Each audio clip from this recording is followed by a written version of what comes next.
한국교회 봉사단에서 지난주에 저보고 메시지를 준비를 하라 하는 부탁을 받고 이 귀한 자리에 혹시나 제가 누가 되지 않을까 염려하는 마음으로 이 강단에 섰습니다. 그리고 마침 포항 오천교회 박성근 목사님께서 저의 딱 10년 군기수로 선배가 되시는데 2004년도에 목사님 부임하시고 나서 제가 여기에 방문한 기억이 있고요. 10년 전에 제 아들이 해병 교육단에 입대했을 때 제가 목사님께 인사한 그러한 기억이 있습니다.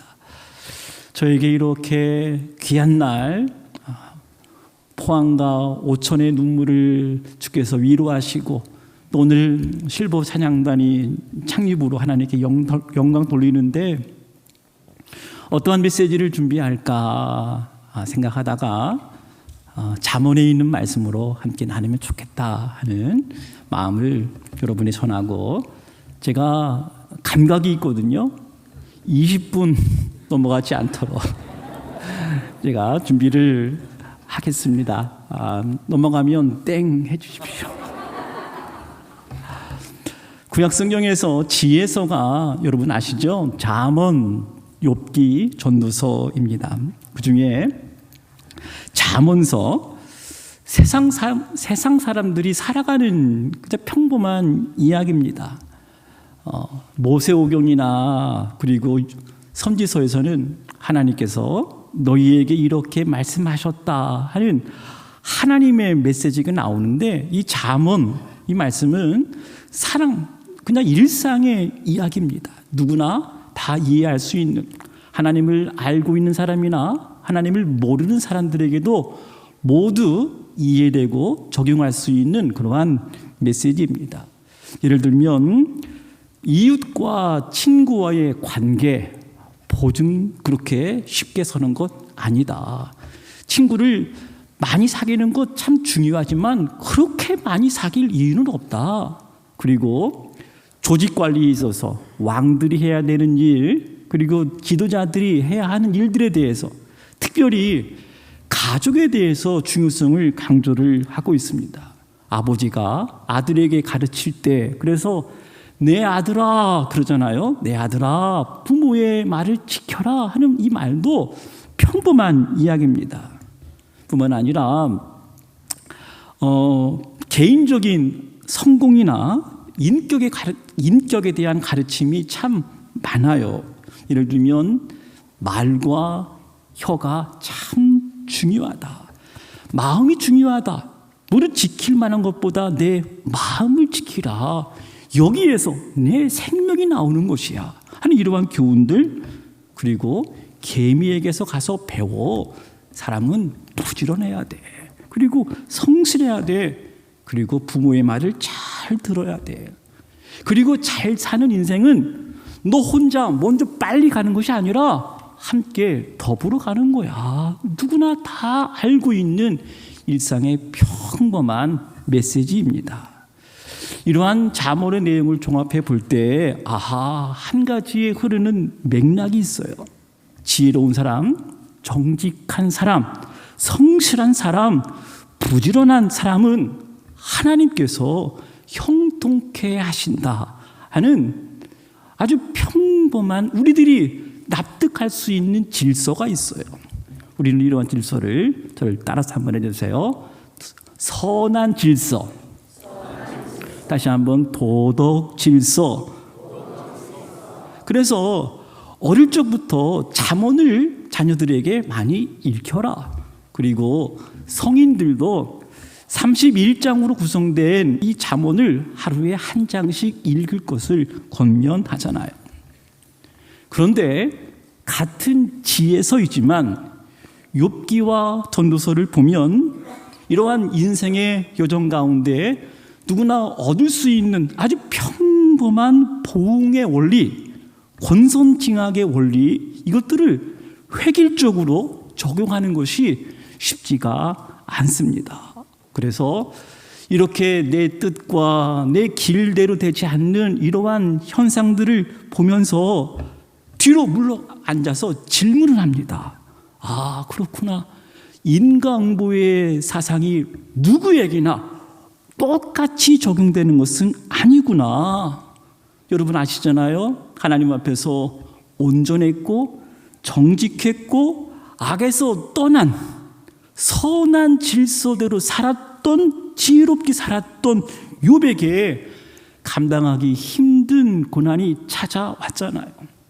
죄 없는 사람, 무고한 사람이 당하는 그 고난, 이해되지 않는 그 고난, 그래서 지혜의 답을 찾아가고 있는 그 여정이 욥기에 나타나고 있다는 것입니다. 하나님의 공의에 대해서 질문해요. 하나님의 정의에 대해서. 그래서 욥은 하나님 앞에서 이렇게 항의합니다. 어찌하여 악인이 생존하고 장수하며 세력이 강하냐? 그들의 후손이 앞에서 그들과 함께 굳게 서고 자손이 그들의 목전에서 그러하구나. 정의와 공의가 뒤틀어진 현실에 대한 항의, 질문을 욥기가 대변해주고 있습니다. 뿐만 아닙니다. 인생을 가르쳤던 전도자, 지혜자가 한평생 남부를 것이 없는 삶을 살고 나서 이렇게 고백을 하지 않았습니까? 헛되고 헛되고 헛되다. 모든 것이 헛되도다.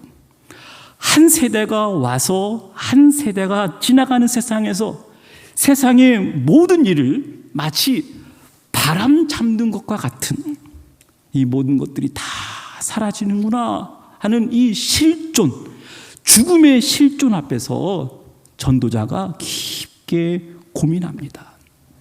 여호와를 경외하고 악을 떠난 사람에게 하나님께서 축복을 가져다 주시는 것 당연한 것이지만 하나님이 원하시는 선하게 살아도 정직하게 살아도 우리가 받아들일 수 없는, 이해할 수 없는 문제 앞에서 질서가 있는 것 같지만 오히려 질서보다 혼돈과 무질서가 더 힘이 세어 보이는 이 세상에서, 아니 진리보다 거짓이 더 세게 역사하는 이 상황 속에서 욥과 전도자가 하나님 앞에 끊임없이 항의합니다. 그런데 욥과 전도자가 하나님 앞에 탄식했을 뿐만 아니라 하나님께 질문했을 뿐만 아니라 그 마음에 깊은 영혼의 갈구를 갖고 있습니다. 그렇다면 이 이해하기 어려운 일들을 만난 이 사람들을 향한 하나님의 답이 무엇일까?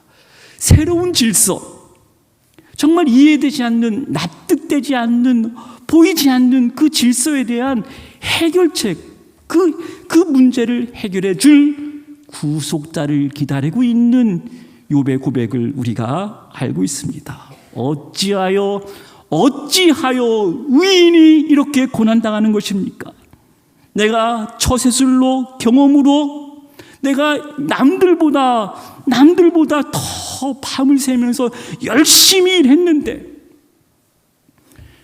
해석할 수 없는, 이해할 수 없는, 그러기에 이 문제의 해결자로 이 땅에 오실 구속자를 기다리고 있는 말씀, 우리가 알고 있는 욥기의 가장 핵심 구절이라 할 수 있는 내가 알기에는 나의 대속자가 살아계시리 마침내 그가 이 땅에 서실 것이라.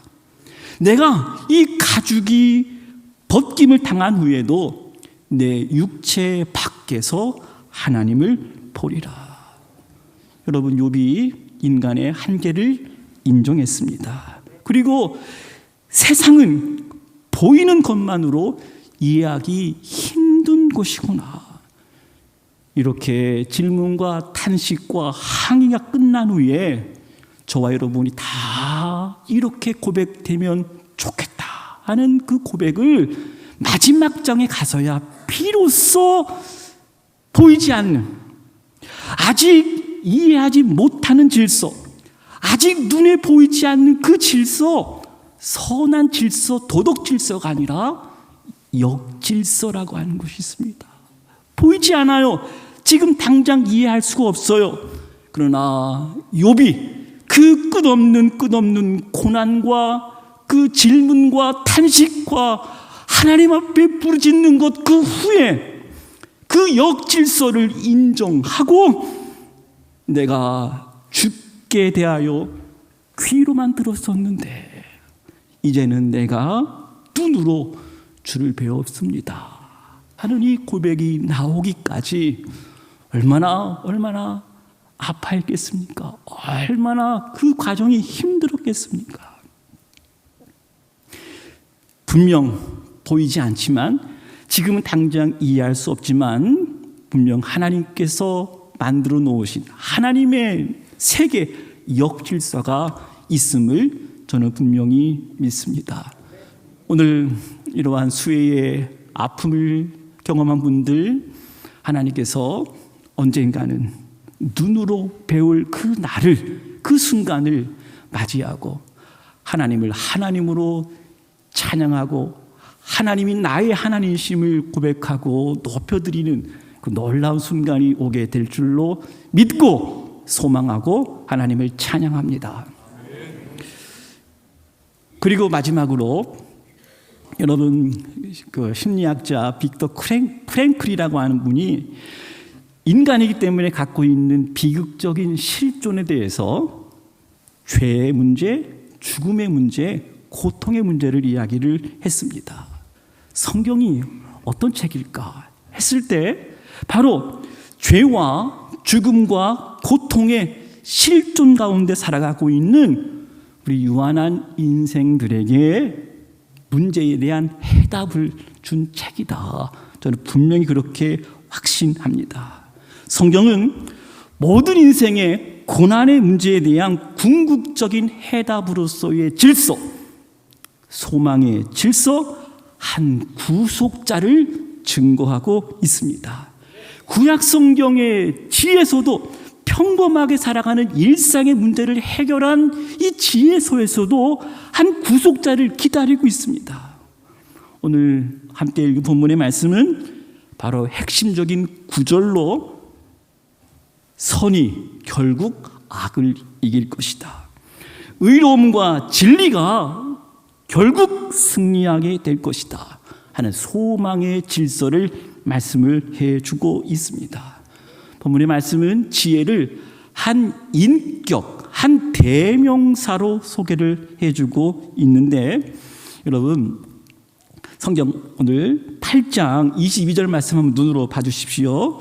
제가 질문을 해보겠습니다. 여기서 내가 누구일까? 나가 무엇일까? 한번 여러분 생각해 보세요.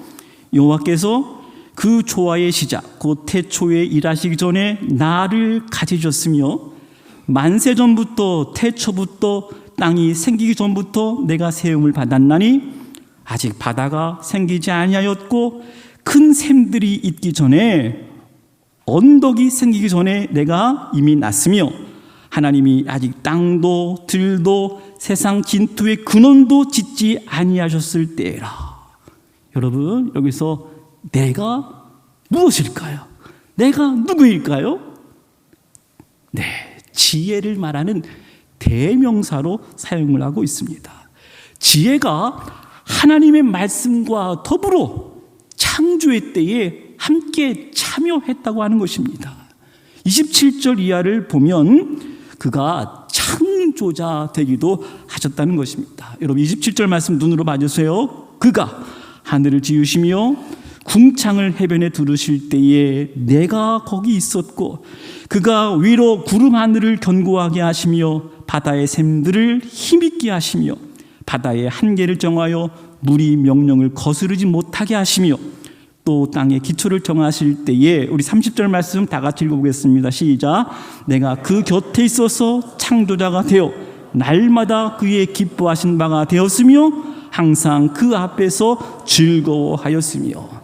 아하, 그분이 창조와 함께 있었구나. 그리고 그분이 중재자의 역할도 했구나.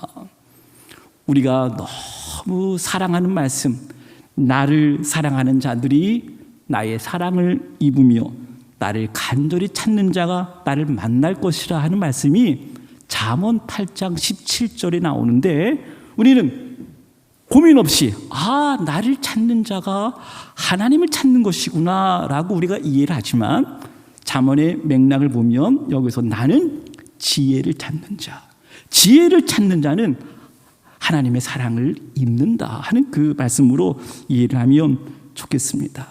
근데 여러분, 오늘 본문에서 지혜가 예수님이라고 말씀을 하지는 않았습니다. 그러나 장차 이 땅에 오실 구속자, 인생들이 겪고 있는 모든 실존의 아픔과 고통의 문제, 죄의 문제, 죽음의 문제, 우리들이 무고하게 당하는 이 고난의 문제까지 해결해 주실 분이 이 땅에 오실 것이구나 하는 것들을 예표한 말씀이라고 한 것입니다. 사랑하는 여러분, 성경은 우리에게 어떻게 말씀합니까? 때가 되었을 때 바로 그 지혜자 되신 분이 이 땅에 오셨다.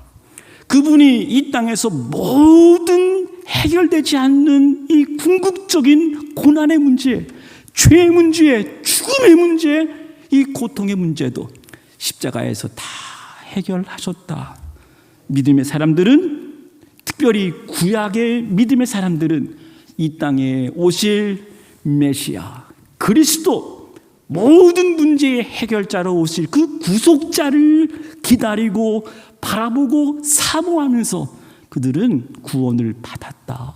우리는 그렇게 믿고 있지 않습니까?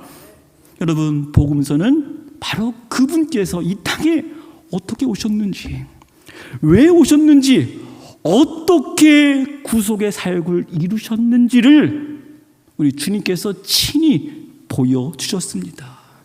그리고 친히 말씀을 하지 않으셨습니까? 수고하고 무거운 짐진 자들아, 다 내게로 오라. 내가 너희를 쉬게 하리라. 그분은 구약의 복음서를 할 수 있는 이사야의 예언대로 그가 찔리시고 그가 상하시고 그가 징계를 받으셨기 때문에 우리가 평화를 누리고, 그가 채찍에 맞으셨기 때문에 우리가 나음을 입었습니다. 성경 66권은 바로 소망의 질서 대신 예수 그리스도를 증거했습니다. 예수님의 삶과 예수님의 말씀 속에 그 하나님의 지혜가 숨김없이 다 드러났습니다. 예수 그리스도의 십자가와 부활하신 예수 그리스도를 만난 증인들은 예수 그리스도 안에 모든 지혜와 지식의 보화가 감추어져 있다, 그렇게 고백을 합니다. 십자가에서 하나님의 지혜가 나타났습니다. 그래서 예수님은 어떤 율법보다, 어떤 세상의 지혜보다, 세상의 어떤 처세술보다 더 깊고 더 넓고 더 풍성하신 하나님 그분 자체를 증거한 하나님의 아들, 우리의 메시아, 영원한 소망의 질서, 바로 그분이 예수 그리스도이심을 증거하였습니다. 그래서 우리는 그분의 말씀을 배우는 거예요. 그분의 말씀을 듣는 것이 지혜입니다. 예수님의 삶의 모습들, 하나님을 사랑하고 이웃을 사랑했습니다. 특별히 연약한 자들, 그 마지막 십자가의 길, 그 위대한 그 구원의 사명을 감당하시기 위해서 그 길을 걸어가실 때에도 소경 바디메오의 외치는 부르짖음을 예수님은 외면치 않으시고 가는 길을 멈추시고 내 믿음대로 될지어다 하면서 연약한 병든 자를 예수님은 고쳐주셨습니다. 사랑하는 오톤의 성도 여러분, 예수 그리스도 안에 모든 인생의 지혜와 보화가 담겨져 있음을 깨닫고 예수 그리스도를 믿고 바라보는 자, 분명 일상에서 강조하고 있는, 잠언이 강조하고 있는 성실하게 사는 것, 부지런하게 사는 것, 정직하게 사는 것, 인내하면서 살아가는 것, 선한 질서대로 살아갈 수 있을 것입니다. 뿐만 아니라 그럼에도 불구하고 이해되지 않는, 지금 당장 내가 해석할 수 없는 인생의 수수께끼와 같은 문제들을 만날 때에 보이지 않는 하나님의 역질서가 있음을 깨닫고 믿고 소망의 질서 대신 주님 바라보면서 믿음으로 승리하게 될 것입니다. 이 질서가 있는 자, 죽음 앞에서도 평안할 것입니다. 배고픔 앞에서도 자유로울 수 있을 것입니다. 죄 앞에 결코 굴복되지 않을 것입니다. 마지막까지 우리 주님이 기뻐하시는 삶, 거룩하고 성결한 삶을 주님 오시는 그날까지 살아가게 될 것입니다. 소망에 오늘 함께 참여한 우리 오천의 성도 여러분, 여러분의 자녀들이, 우리 아버지, 우리 어머니 참 지혜로운 분이셨다. 여러분의 묘비에 소망의 질서 되신 예수 그리스도 안에서 참 아름답게 끝까지 유종의 미를 거두셨다.